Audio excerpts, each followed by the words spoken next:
Here's a sample of what you'll hear on this episode of Natural Health Matters. Lisa, you've got a really useful mnemonic on remembering how this process works. And I love it. It's so simple. ABC, pause and breathe, CBA. So the A is awareness. So awareness of what's going on. The B is because. Why are you doing this? Is there a reason behind it? The because. C is care. Do you care about it? So those were those first three questions, ABC. Pause and breathe, allowing that space to come in. And then CBA, choose what's essential to you, what matters. And then B is better. Where have you made mistakes in your life? Where can you improve? And so B is better. And then A is alternatives. So choose a better alternative. Welcome to the Natural Health Matters podcast, where it's all about maximizing your health potential in spirit, mind, and body so that you can pursue the abundant life more effectively. I'm your host, David Sandstrom, naturopathic doctor and biblical health coach, and this is episode number 58.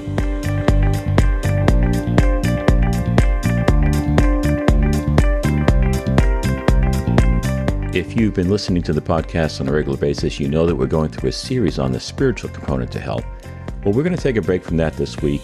Last week was a pretty heavy episode on spiritual warfare, and this week I've got a guest on. Her name is Dr. Lisa Nezneski. She's a licensed pharmacist and hospital administrator, and she's an author, and she's written a book called 7 Mindful Questions. Everyone's heard of working out to improve our health. Well, sometimes we need to do some working in. We're going to be talking about our mental emotional game in this episode, because what goes on in our minds affects us physically, because our brains respond to our thought lives, and it's our brains that run our bodies. So it's important to consider what's going on in our minds. In this conversation I had with Dr. Lisa, we talk about her book, and we talk about how our mental emotional component will affect us physically. Today we have on the show Dr. Lisa Nezneski. Dr. Lisa has nearly 40 years of experience in the healthcare field as a clinical pharmacist, hospital administrator, and more recently as a healthcare consultant. She's the author of the book 7 Mindful Questions, which is what we're going to be talking about today. She's the owner of Healthy Mindful Self, an integrative medicine company that blends medication with natural supplements. She believes that, and I have to be careful when I say this, she believes that meditation and medication both have a role in everyday health. Dr. Lisa, welcome to Natural Health Matters. Thank you so much, David. It's my pleasure to be invited to be on your show. Well, thank you for being here. I appreciate you giving us the time. So you have a very interesting story. And one of the things I've found over the years is most of the time, not all the time, but most of the time, it takes a health crisis for someone to seriously make some changes into the way they approach health. And your story is no different. So I know that you had a crisis that led you into the mindfulness approach that you use today. Can you tell us about that? Sure, absolutely. I was working as a hospital administrator, and I had 275 employees. I had 5 departments that reported up through me, and I had this sensation of a crushing pain in my chest. And I sort of fluffed it off for a couple of hours, and then around 2 a.m, I'm like, yeah, this is serious. So I went to the emergency room, and they hooked me up to all the monitors. They're watching. And as my heart, as the chest pain begins to intensify, I'm watching my heart rate drop. So it goes from, I'm normally in the 50s, which is a low normal heart rate anyway. It went down 40, 38, 36, 32, 30, wow. 28. Oh my goodness. And I take a deep breath once it hit 28, and I say, I don't want to miss my life. I'm going to miss my life. And so after that, it really was all stress. The heart is fine. It's healthy. It was that I needed to make some serious changes. I had been ignoring my body for a very long time. When you're working in a profession where your intellect gets you where you need to go, your mind is really what you're focusing on, and your body can wait, your spirit can wait, but no. No, eventually your body screams out and says, this is enough. And Right. so I began to question everything in my life. And that's really how I started to pay attention to these questions I was asking myself. I think in questions. A lot of people don't, but I think in questions. So I'm asking myself continuously. So, when you're going through the throes of, some either major health crisis or divorce or some kind of event in your life where you are just living moment to moment, I started to find myself saying, what am I doing right now?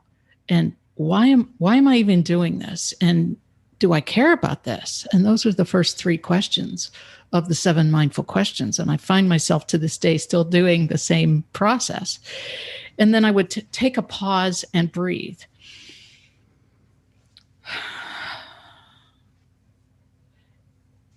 And by taking that pause, you allow space and space for better ideas to come in. And it's really that be still and know.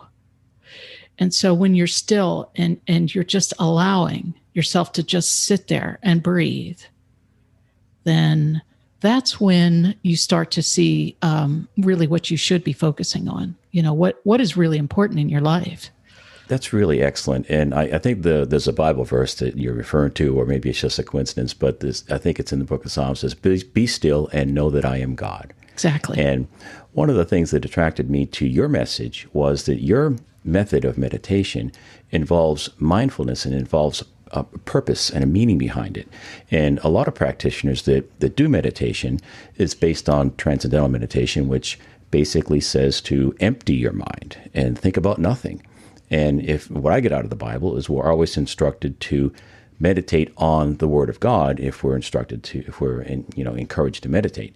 So be still and know that I am God. So human beings are a spirit, we have a mind, and we live in a body. We can't separate the three parts to a human being. And your method seems to blend all that and brings purpose and meaning into your meditation. So if it's all right with you, let's get into some of the steps and how that works. Sure, absolutely. So, mindfulness is being aware of what's happening in the present moment without judgment. It's really that simple. And, many practitioners of mindfulness work very hard to meditate, go into silence for a long period of time. And for me, working full time, having, a practice as well, professional practice is what I'm referring to. I had to squeeze it in when I could, and I still had to perform at a high level. And so using this technique of being aware of what's happening in the present moment by asking myself questions was really the door that helped me open into more productivity and better relationships. And think of all the benefits that you get from mindfulness is that, less stress, but it's less stress off the cushion. So this is truly a method that you can use throughout your day to be a productive member of society, to focus on what's really important to you. I have what I call 6 domains of my personal core foundation. So it's my relationships, my health, spiritual health, financial health and well-being, work life and home life. So not in that order, Yes, of course. Those are great priorities. And of course, for different people, the order may be different. And even among individuals, the order could change depending on what's going on in your life. So that's an individual thing. The larger point is that we all need to take time once in a while and reflect on our priorities and arrange our lives accordingly. Lisa, you've got a really useful mnemonic on remembering how this process works. And I love it. It's so simple. ABC, pause and breathe, CBA. So there's 7 steps to the process. Can you explain for the Natural Nation what those 7 steps are? So the A is awareness. So awareness of what's going on. The B is because. Why are you doing this? Is there a reason behind it? The because. C is care. Do you care about it? So those were those first 3 questions, ABC. Pause and breathe, allowing that space to come in. And then CBA. choose what's essential to you, what matters in your life. This is an emotional question. This is where you really dig down deep and like, yeah, I can't handle this anymore. That's the choose. And then B is better. Where have you made mistakes in your life? Where can you improve? And so B is better. And then A is alternatives. So choose a better alternative. So I'm aware because I care. Pause and breathe. Choose a better alternative. Those are the 7. Excellent.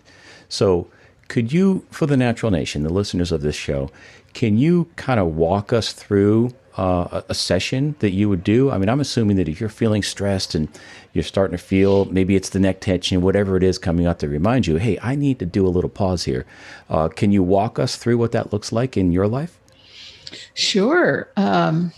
Gosh, I use this so often and in so many different ways. I think one of the easiest ways that I can talk about this is when, I've got a certain amount of work that I need to get done in a day.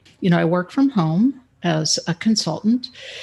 And as I look at my daily schedule, I can find myself getting to the point where it's like, well, all of these need done. What I'll do is I'll start, well, what is it that I'm doing right now? Well, I'm planning my day. I'm trying to figure out what I need to do and why are you doing this? Because I'm responsible for these particular activities.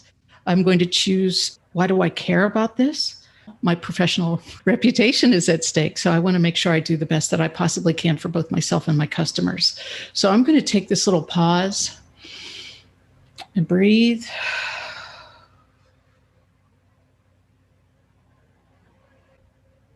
And I'm leaving some space to really allow something better to come into my awareness. Oh, right. I've got a 4:00 meeting I've got to prepare for. So as I begin to choose what's essential, these other things can get done later. But this 4:00 meeting that I have is really the most important thing in the day. So I'm going to choose that. Better. Wow. The last time I spoke with these folks, I made an assumption. So I've got to make sure that I don't make that same assumption and adjust exactly how I'm going to present the material to them and ask them for their input. And finally, the alternative. There is nothing more important than making sure this customer is happy at this time. So I'm going to map out exactly what choices they have in this situation so that when I present the information, they have some agency. So that's sort of a quick scenario as to how I would use that off the cushion in my work life. In my personal life, I would do something similar. I'd spend a lot more time on the choose what is essential because I am really working hard to pay attention to how I feel about certain things, if they're in alignment with my core foundation. Right. And your core foundation, it starts with relationships and health. And what are the other core values that you hold dear? Sure. Relationships and health, my work life, my home life, my physical health, as I mentioned, and my spiritual health. And, I build time every single day to touch in with God, with when I wake up in the morning, thanks for opening my eyes, gratitude when I go to sleep, and then several checkpoints throughout the day. And, when I'm working with customers, after I finish those calls, we all work remotely lately. And so once I shut down the session, then I will express gratitude for how that particular session went. So yeah, that's really good. This is a faith-based show, and I believe that the answers to these questions should be centered around our connectedness with God. It starts with our love relationship with God, and of course, our love relationship with one another, the other people in our lives, and then, of course, lastly, the love relationship we have with ourselves. And self-care is a big part of this. And I'm looking at your questions here. I have them written out. What can I do better, or what's the alternative? I'm thinking about self-care. in the past week or past month, have I done anything to nurture my heart? Have I done anything to take care of my physical well-being? Have I taken some time just to be alone or just to enjoy nature or take in a sunset or something along those lines, where people don't normally get caught up in the busyness of life? They don't normally make time for those things, but they are super important when it comes to building health in a natural and holistic fashion and coming into alignment with the way God made us. I think it's super important. And, I think it's very easy for us to get caught up in the busyness of life and just forget to do these things. Your method here, ABC, pause and breathe, CBA, is a quick, easy way to draw you back into what's important. And when you do that, I'm thinking you experience, and other people that do this, more productivity and more effectiveness in the things you choose to do. Is that right? That's exactly right. You can't give from an empty pitcher. So Yes. when your pitcher is empty, so using the 7 mindful questions to pay attention to what's happening in that present moment, you can start to appreciate what's around you in a much different way. When I was raising my kids, my oldest son would say, "Mom, mom, mom, mom, mom," 5 times, "Mom." And I wouldn't hear him until the last time. I was so in my head, and I feel terrible about that to this day, but it's kind of a joke between us two now. But when you are there for the people that you are interacting with, it becomes a much different interaction. It's not Yes. the reading the paper, whatever's going on, saying in the background.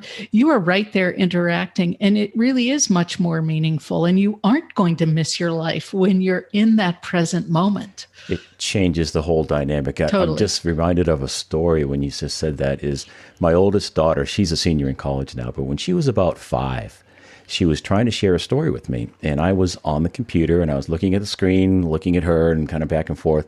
And she grabbed my pant leg and she said, "Dad, eyes on me. Eyes on me, Dad." I love that. And I was like, wow, the wisdom that comes out of the mouth of babes. And she reminded me, and I remember to this day vividly, that when you're present with somebody, be present. Give them your full attention. That's a skill that needs to be developed. I mean, we're all a little bit ADD, right? We all have these other things that we want to work on, and we're going to give them enough of our time. No, you should give them all of that moment. And when you do, it changes the whole dynamic of the relationships. And by the way, I know I'm repeating this, but relationships are a big part of holistic health. Exactly. So, yeah, I think, using the 7 mindful questions to build your ability to be in that present moment. I use a term in the book called Augenblick. And Augenblick is a fleeting moment that's significant. And there isn't really an English word to translate. It's a German word. And it really represents that point in time, that inflection point, where nothing's ever the same after it. It can be a really positive moment, like watching the sun set and the changing colors in the sky, and you're watching it and you're right there and you're in it.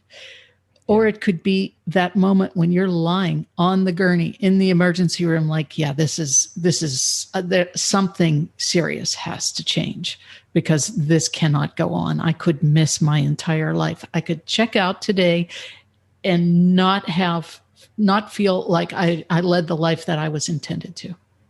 Yeah. Well, we only get to live in the moment, That's right. We don't live in the past and we don't live in the future. God only gives us a moment at a time. And cherishing those moments is really important. Again, a skill that needs to be developed and practiced if you're going to do it well. Exactly. Yeah. So mindfulness to me is that learning to be in that present moment, just letting go of the judgment around it. It could be serious or it could be quite lighthearted, but just allowing it to be. Yeah, and enjoying the moment. That's right. Yeah.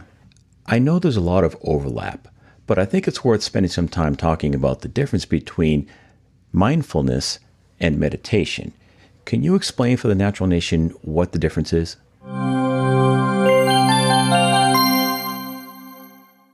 So you've decided to make some improvements to your health and well-being. You're listening to shows like this where you can get information that can help take your health to the next level. The trouble is, getting educated and implementing effective strategies is time-consuming and can be expensive, not to mention overwhelming. That's why I wrote my book, The Christian's Guide to Holistic Health. In my book, I've taken 20 years of research and experience as a natural and holistic health coach and distilled it down to what you need to know to maximize your health potential in spirit, mind, and body. It's my contention that we maximize our health potential by aligning our lives more fully with God's design for spirit, mind, and body. My book, The Christian's Guide to Holistic Health, will put you on the fast track to the vibrant health and vitality you've been looking for. By the way, many of my recommendations won't cost you a nickel. They're free because a lot of my message is simply aligning our lives more fully with the Word of God. That doesn't cost you a thing. If you'd like to avoid overwhelm and get some biblically based holistic health information that you can implement right away, go to my website, davidsandstrom.com/book. That's DAVIDSANDSTROM as in Mike.com/book, and you can learn more and pick up a copy today. If that doesn't work, you can go directly to Amazon. It's available there in paperback, Kindle, and Audible. Now let's get back to the show.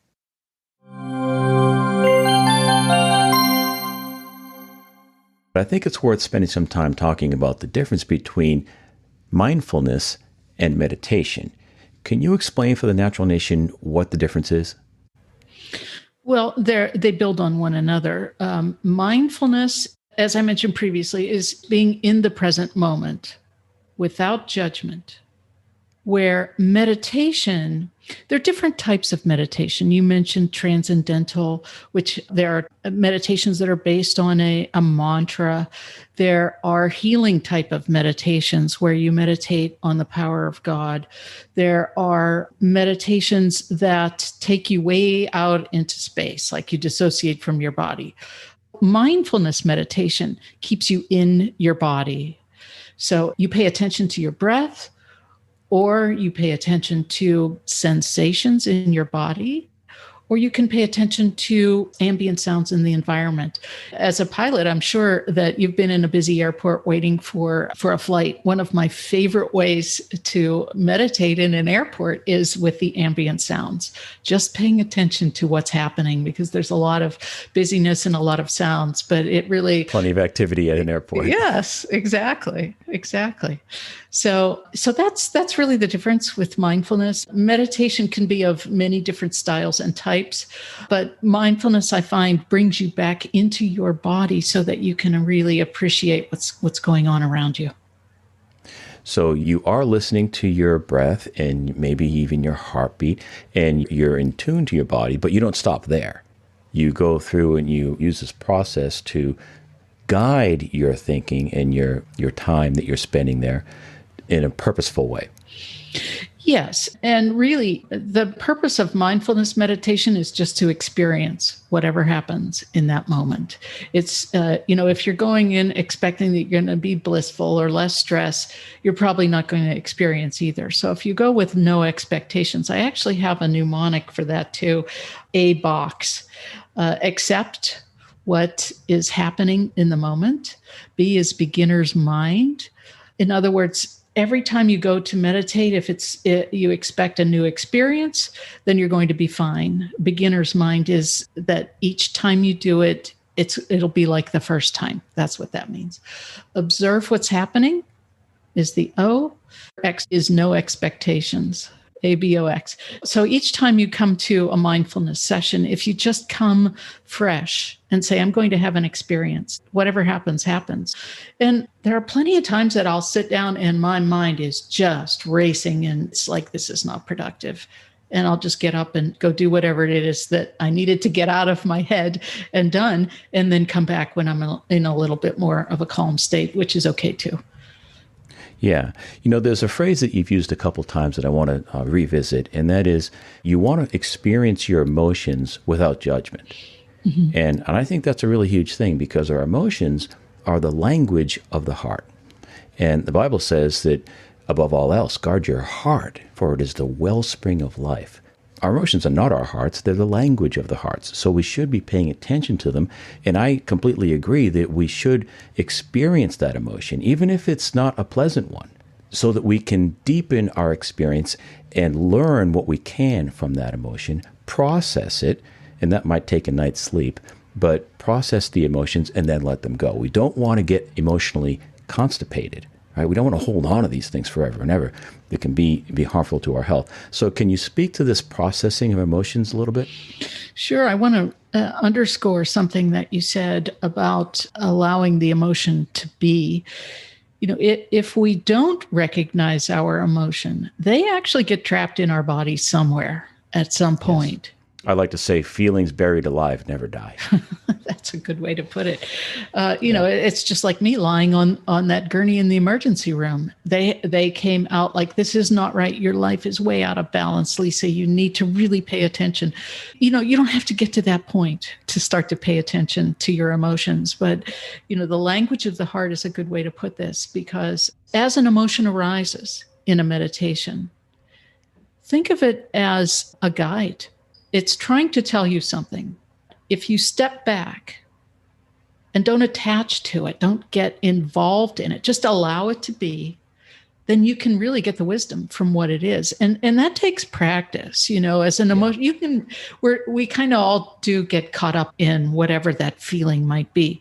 But if you take that breath and pause and just look at it like, if this were happening to someone else with this feeling, how would I respond? Yeah. So you can sort of depersonalize it that way. Yeah. And realize maybe what the wisdom is. That's one of the ways that I handle it.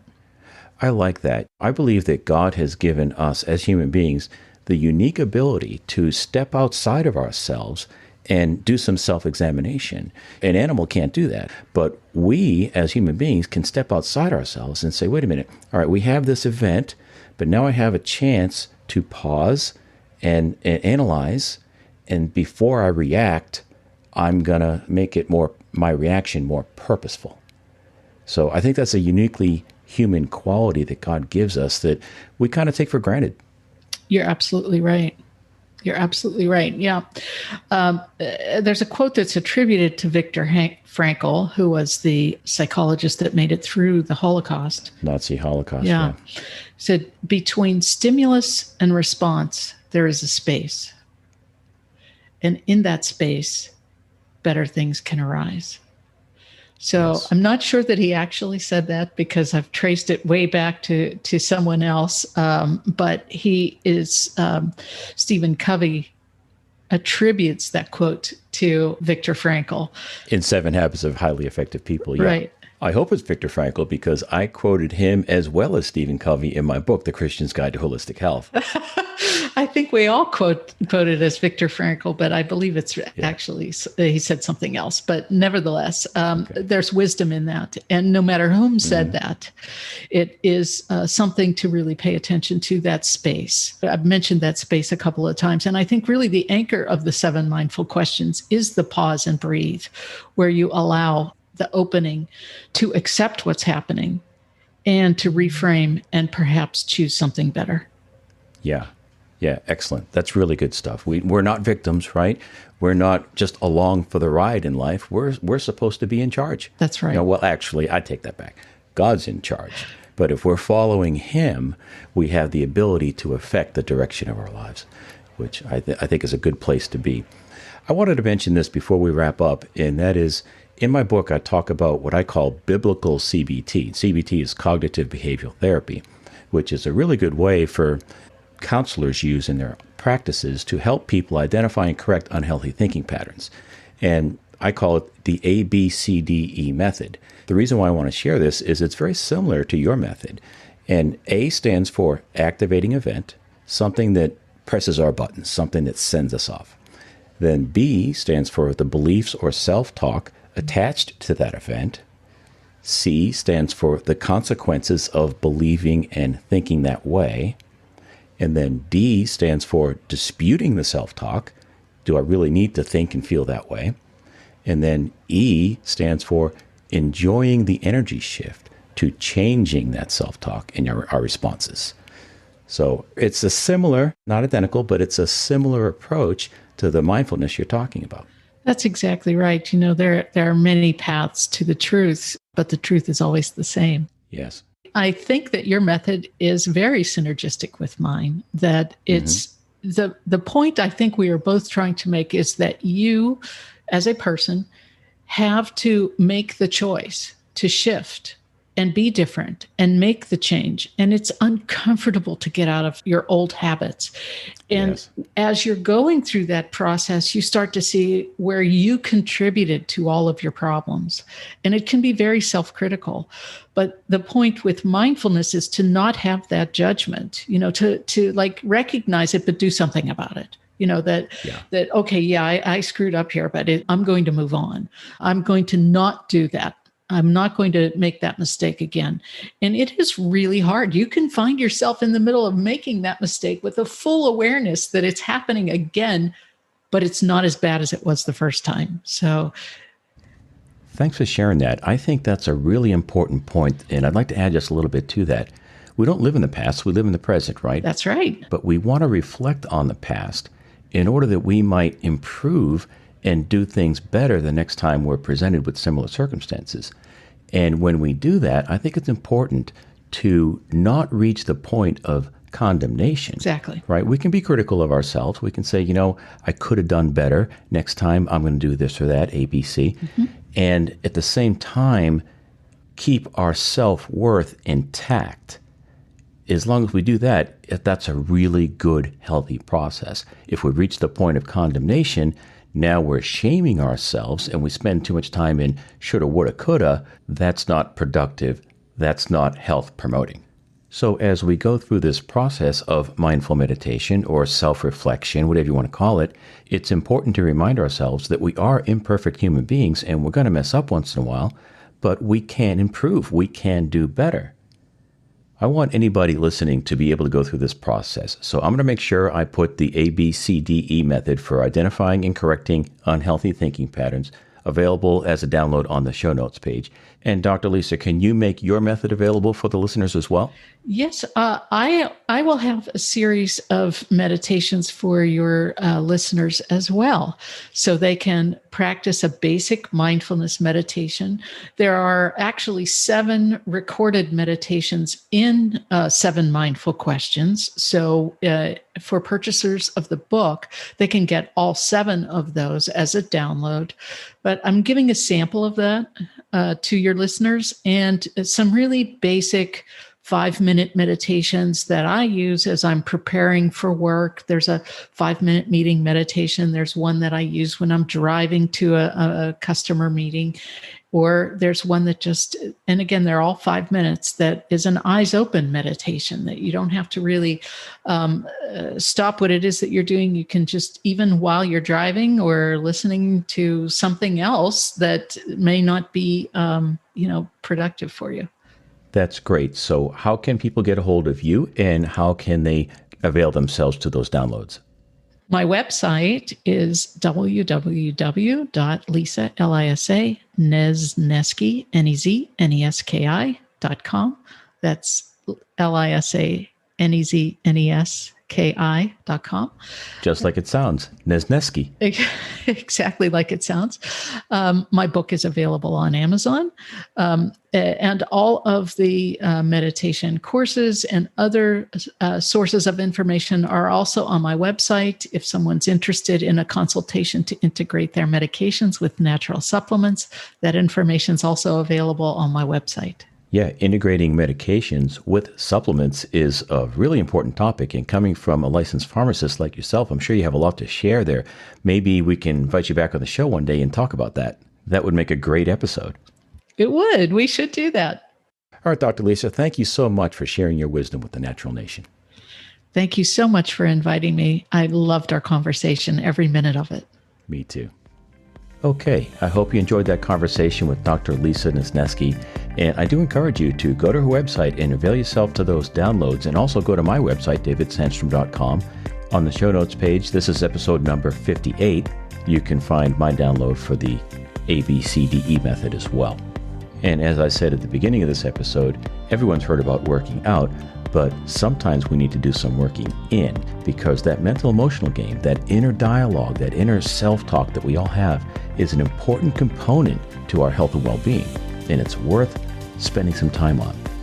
For more, go to davidsandstrom.com. In the show notes for each episode, you'll find links to all the resources that were mentioned, as well as a full transcript with timestamps that you can download for free. In addition, I always include a content upgrade with each show, which is a free download that is designed to help you go deeper with that subject. Once again, thank you for listening, and I'll talk with you next week. Be blessed.